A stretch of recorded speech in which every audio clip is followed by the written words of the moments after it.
approximately 200 words in it, and a lot of political statements.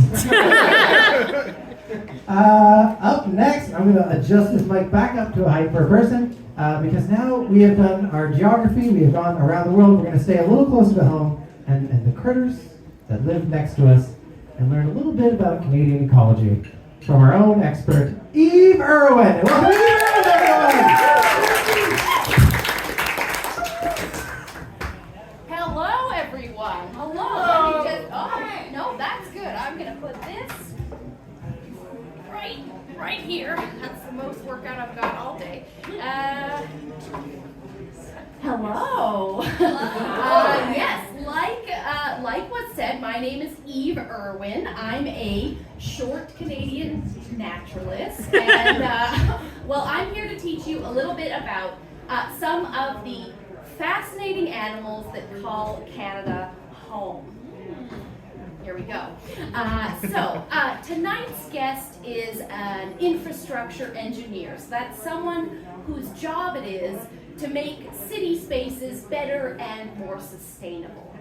So in honor of that, tonight I want to tell you a little story about a group of city planners who did exactly the opposite of that. And at the center of this story is an animal that you may not think that you know, but I'm betting you actually do know. I'm talking about the European starling. Yeah, very exciting. Now, here we go. The European starling is a small bird. It's about the size of a robin.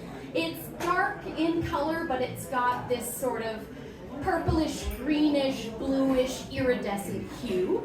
It's got these bright white speckles, a bright yellow beak, and bright pink legs. So, I mean, Mother Nature was designing birds one day and just went, okay, I want gothcore meets Taron Egerton playing Elton John in Rocket Man.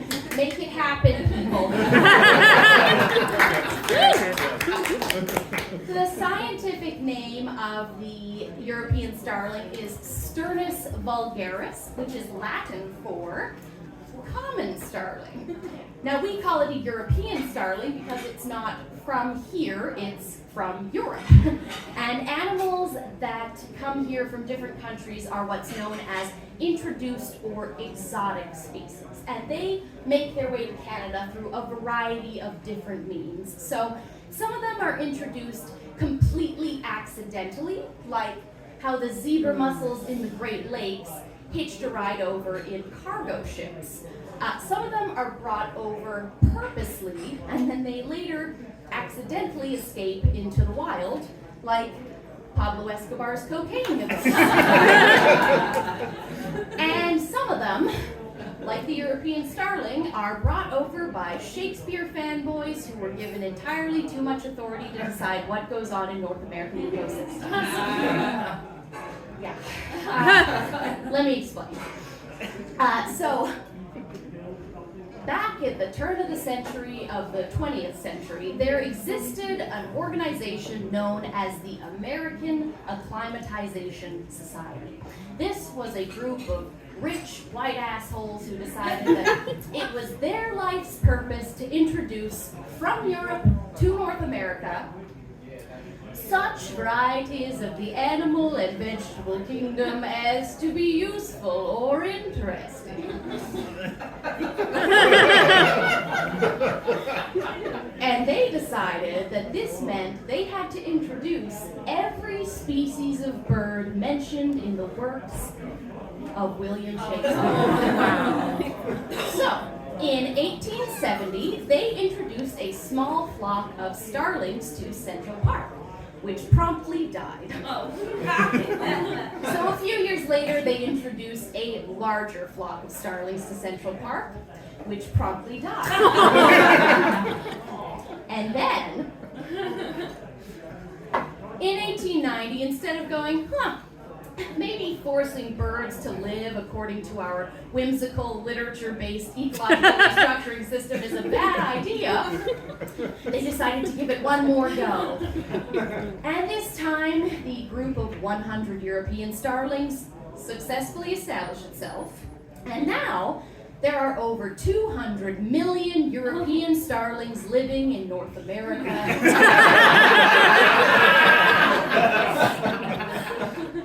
And, like the zebra mussels and the cocaine hippos, this is not great for the environment.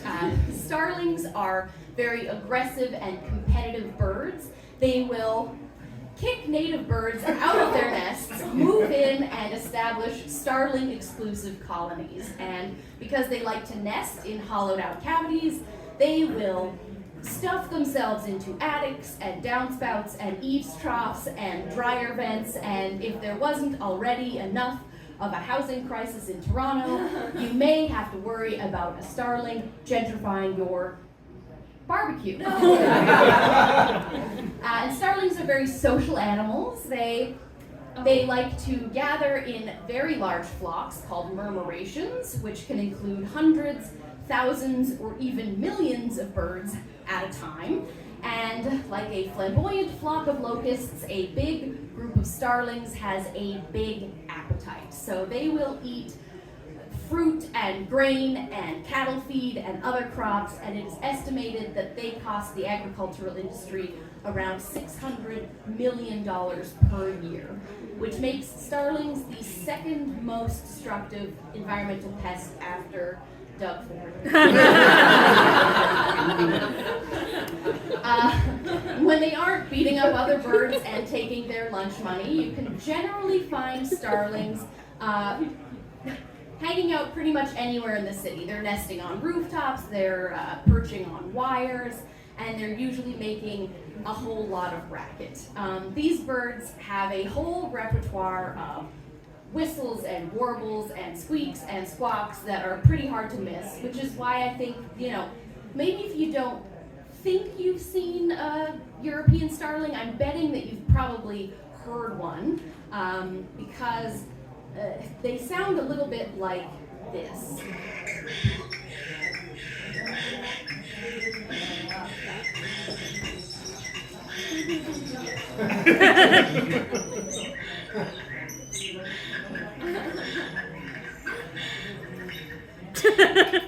Yeah, that's not a dial-up internet modem having sex with a sack of nickels.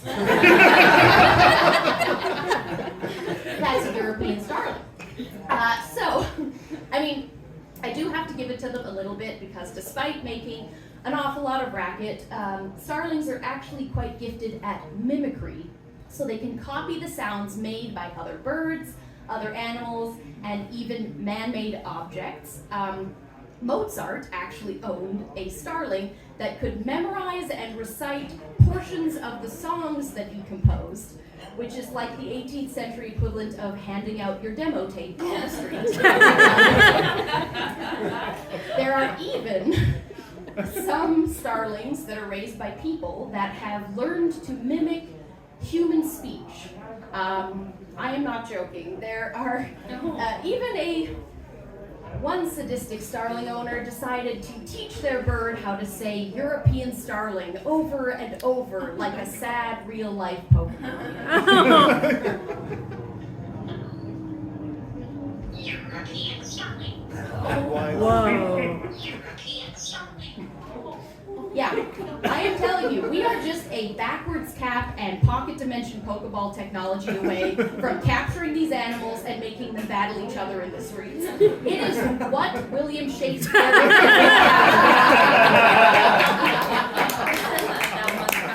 That is all the time I have for you tonight, folks. Once again,